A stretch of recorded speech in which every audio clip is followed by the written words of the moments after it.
Hey, what's up, you guys? Welcome back to the Lane Cruiser Garage. I've got a real mess going on in here.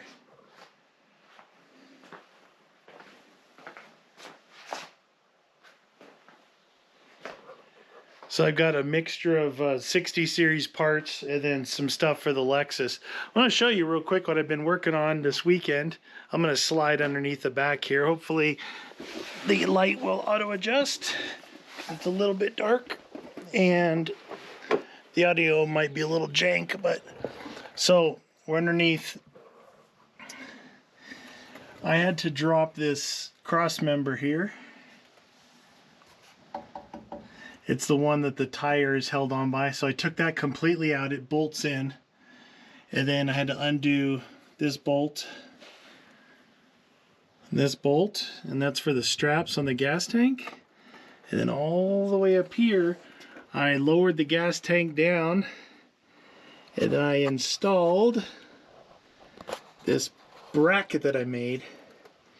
So these two hoses here, this one and this one, are the new ones that I ran that go up into the tank. So supply and return.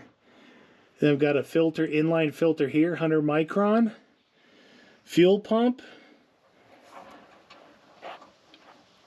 regulator, return, and filter. Here's the return line here. And then here, I did a 180-degree AN fitting. And I was a little worried about this. This is from here to here's the exhaust. I've got some silicone protection I can do here. I can wrap it. Should be okay. And then the return, or the supply, goes over and attaches right here to the factory hard line. And I've also got the wire run up. Oh man, it's dark under here.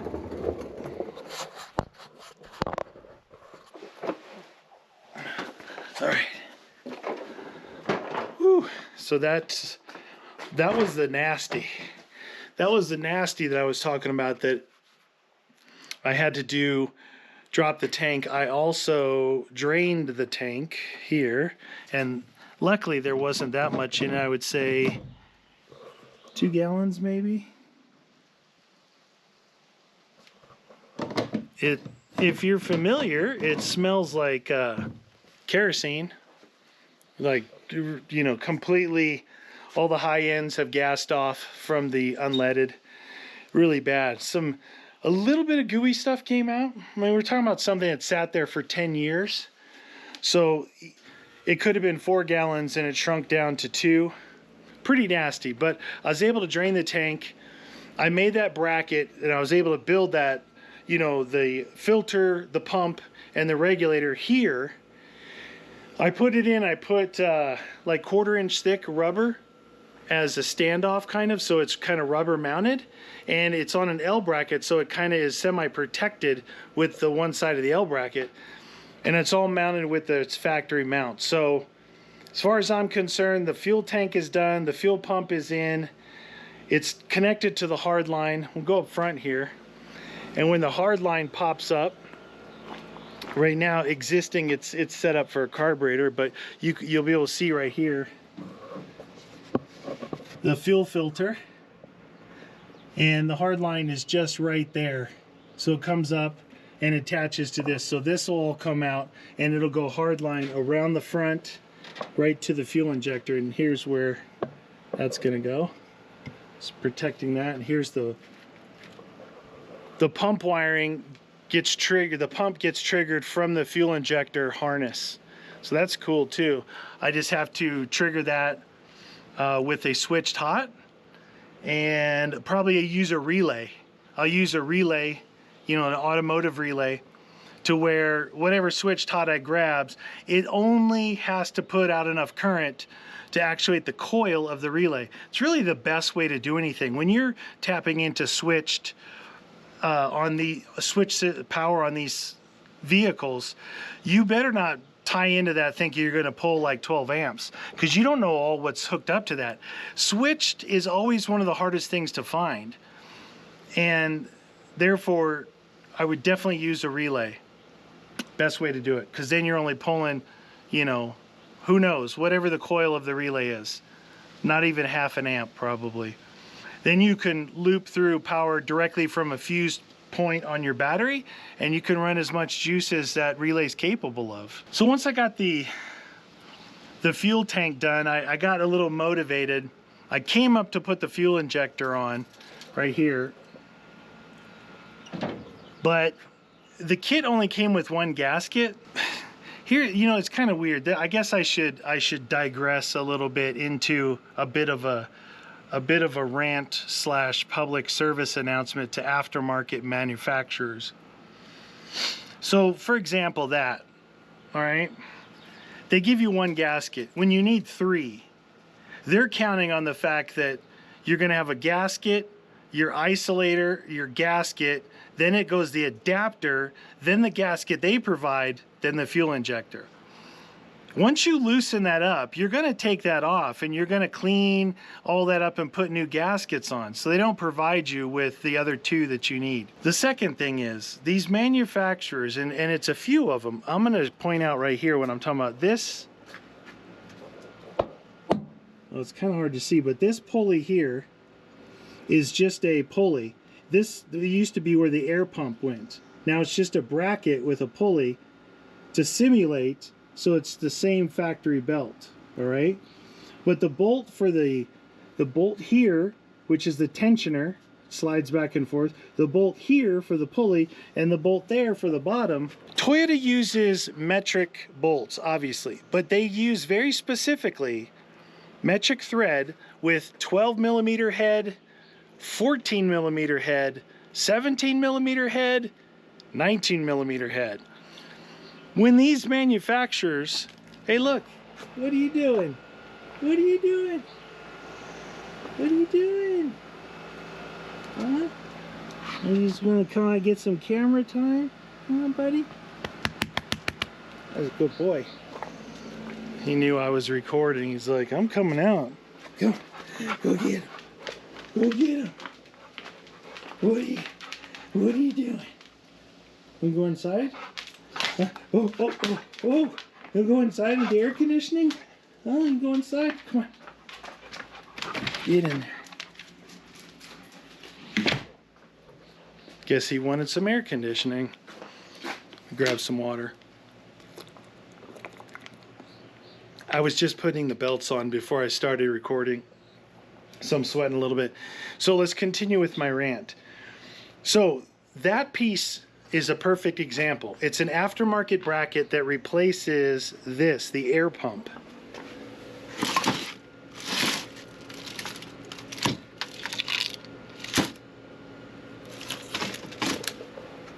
So you take that giant thing out of there and it's just an L bracket, and it mounts in the factory spots, and it puts a pulley there so you can use factory belts. Well, these guys, they didn't even provide metric hardware, okay?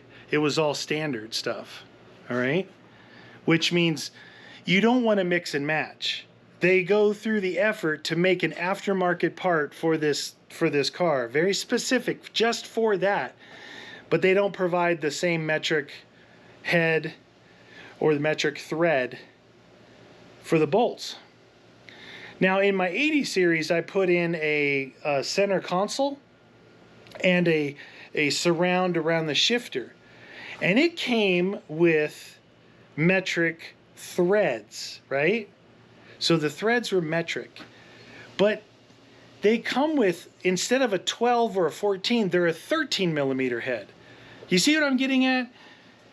You go all this effort to make an aftermarket product that's awesome, yet you don't go just that one extra step to match a 13mm head, meaning you have to use a 13mm wrench, and the threads are the same as the 12 or the 14. It's the extra mile. It's harder to get those bolts, right? They're definitely imported. If you make a metric one here, that's where you find the 13 mils here in the United States. You don't find a 12 or a 14 at your hardware store. You find the 13, those oddball numbers. That's why you look at these wrenches here. See these? This is 11, 16, 15, 18. Those aren't in my toolkit in the car. I bought a whole set, and you only grab those ones, like I said, 10, 12, 14, 17, and 19. So that's my little rant, is these aftermarket companies, they go and they make these awesome parts for you to use, except they don't go the extra mile and give you exactly the same bolts that you would find on your vehicle. 12, 14, 17, 19, not 13 and not ½ inch. Those were ½ inch. So that's my rant. All right. So I got motivated after doing that. I came up here, like I said, I didn't have the gaskets, so I ordered the gaskets. They'll be here next week. I mean, there's some in Utah I'm getting, $6 each. So that'll be gasket, isolator, gasket, adapter, gasket, fuel injector, standard air cleaner. So what I did, like I said, I got motivated. I went ahead and I put on remanufactured alternator from Napa. Hopefully this works. I can't get this belt on. I might have to, I changed the pulley from the one that was on there to the one that was on my alternator. I might have to change it back. I can't. This is, you can see I've got the adjustment all the way loose, and I still can't get this over. It drives from the power steering pump and the crank down there. So I put on the alternator. I got the belt on the air conditioner. So the air conditioner belt just goes from the crank to here. Then there's a belt that goes from the alternator to the power steering to the crank. Then there's a belt that goes from the water pump to the crank to that imaginary air pump down there. So it's a 3-belt system on this. So got the remanufactured alternator in there. I got the air pump replacement bracket in there. But you can see right here, I don't know if you can see, this belt here is touching this pulley. And you could see the bright shims. I've got 3 shims in there. Probably gonna have to take 1 shim out to move this pulley in. The only problem is it starts to misalign from the water pump a little bit, but I gotta get this away. The other thing is this big bolt head here. If this thing, you know, when you throttle up, these belts expand, it's gonna hit that. It's gonna shred this belt. So I'm not super happy with this. Not super happy with that. I mean, my only other option is take out all the shims I put in. You can see the belt like angles a little bit off the water pump, so you're gonna have premature wear on your belt if it doesn't throw it, but it'll keep it away from the alternator power steering belt from chewing it up. So, okay, the other thing I did was I put on a remanufactured / new factory power steering pump here. And because something was gushing, and I don't know what it was. I'm pretty sure this front bushing leaks. So I got a hose from Napa, and I made a new hose from the supply down here. And then that return line up to here, here's the high pressure line. And then coming out of here goes hard line. And so basically I replaced both of these flexible lines here that run up to the cooler. These are new. This is new. Hard line, and this is the original hard line. So I kind of am close to getting the front end of the motor back together. There's not a lot to it. I definitely going to have to do some adjustments and shimming and figuring out exactly what to do with the alignment. Because even at factory, some of these belts run really close to other pulleys or other bolts, and yeah, I don't know how much they're going to flex. I do know that belts will grow and expand when you throttle up and let off. So do the best I can with that. I have the fuel injector out here. So here's that adapter I was talking about. So this is the factory piece right here. So you can see this is a shield, because right underneath here is intake and exhaust. So this is a shield, and this is what they call the isolator. So you need a gasket on the bottom of this, which attaches to your intake manifold. Then you need a gasket right here. Then your adapter goes on. Then you need a gasket on top of this. Then your fuel injector goes on. So that's 1, 2, 3 gaskets. 3 gaskets. What do they provide? 1. Here's the wiring harness. And here is this is the fuel injector right here. So this is an adapter to go to the factory. This is the factory size air cleaner. And this adapter goes like that. And you can obviously pivot this to wherever this will line up. So that's my adapter. That's the adapter. This is the fuel injector here.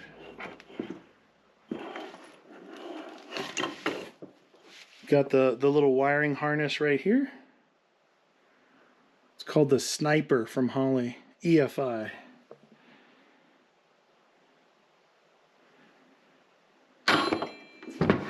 So I'm doing a couple things different. I capped off the return line here. This is the pressure regulator and the return line. This is supply. But the company I got some of these parts from, they said they plug this off and they do the regulator back by the tank, which is what I did. So, getting close. I've got all this fuel line here. Getting close on the 60. Once I finish the stuff I just showed you, I should be able to start it and see how it runs. And then from there, I should do the thermostat first. I've got, this is some stuff. This is silicone wrap for fuel line. If it's going to run anywhere hot, this is very good stuff. I use this on my race car. And then I've got a slave cylinder and the master for the clutch. Surprisingly very inexpensive for that stuff. So that's all I'm working on. But once I get this to where, fingers crossed, really. I mean, you guys have seen I've started this 60 series before with the carburetor. And it ran fine. It sounded fine. I mean, I wasn't drivable, but I haven't tried to put it in gear and let it move. I got to do the clutch, you know, just the hydraulics on the clutch. So if I can actually get this thing moved, I have a few projects that are waiting in the wings. One of them is right here. These are brake pads for the 100 series Land Cruiser for the front and the anti-squeak kit. My brakes are working fine, but they're squeaking, and they squeak really bad, like when you first take off. And I think it has something to do with these.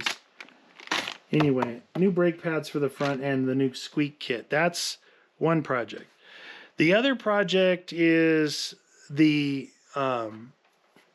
Lexus Land Cruiser, the Prado. And what I'm doing on that is when I first got it, I put on like a $900 or $1,000 suspension kit, the complete kit.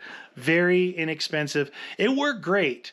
Then I put the bumper on, then I put the winch on, then I was out jumping it and doing all the things. And I've basically, the front end is so raked back down, and there's actually absolutely no adjustment because they were an inexpensive option at the time.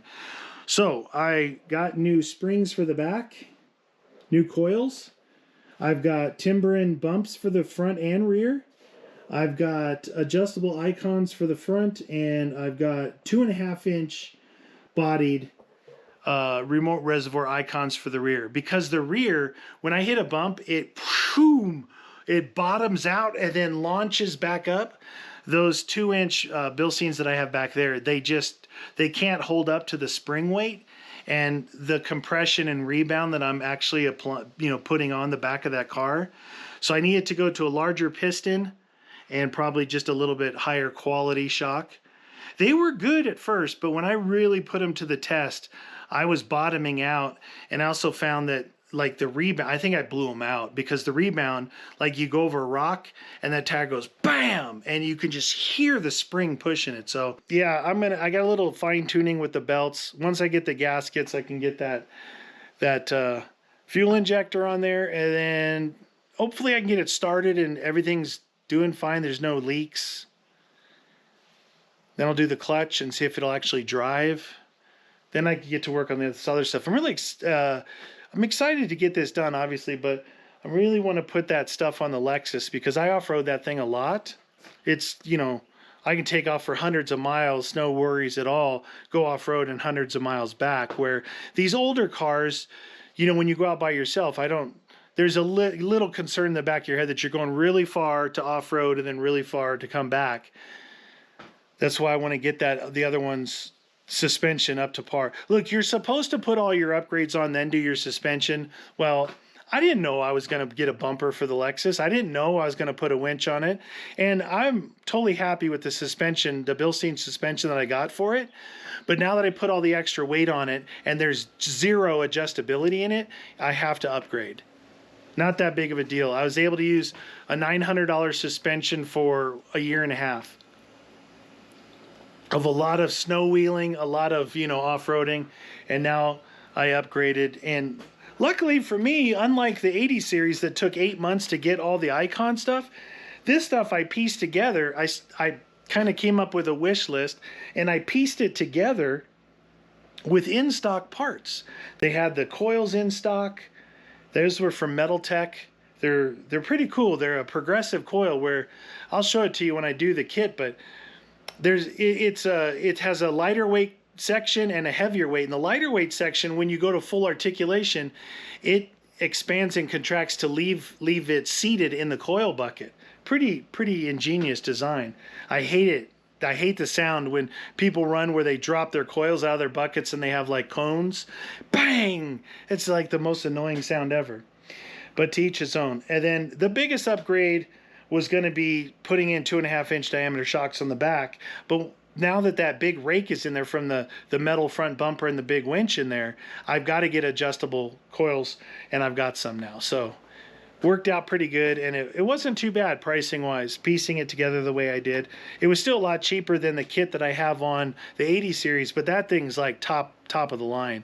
And I did new radius arms. There's a lot going on in that one. This is just springs and shocks. Should be pretty good. All right, well, that's it for me, you guys. I actually worked a little bit on this thing Thursday afternoon, all day Friday. Today's actually Sunday afternoon, and I was just out here poking around with these belts. And I've got 2 out of the 3 on. I might need to see. Here's the pulley that came with the new rebuild. I may have to put this smaller pulley back on. I was able to easily change the pulleys out on both the power steering pump and the alternator, because on the power steering pump, the old one down here in this pile of parts, the new one didn't come with an actual pulley, so I pulled it off there. But I just hit it with the impact, no worries, came right off, went right back on. Even sent me a new keyway to hold the pulley in. That's a key if you don't know what a key is. Goes down and locks it in on a round shaft. All right, you guys, that's it for me. Hope you guys enjoyed the little update on Project 60 series from what I'm calling the Land Cruiser Garage, because I sold my Raptor, so I don't have my Ford Raptor anymore. So now I have 3 Land Cruisers, and I have a Lexus, which is a Land Cruiser Prado 120. So I really have 4 Land Cruisers, but I'm just saying I have 3. So this is Land Cruiser Garage for now. Oh yeah, and I have a Jeep too. All right, you guys, thanks for watching. Hope you enjoyed it. See you guys in the next video.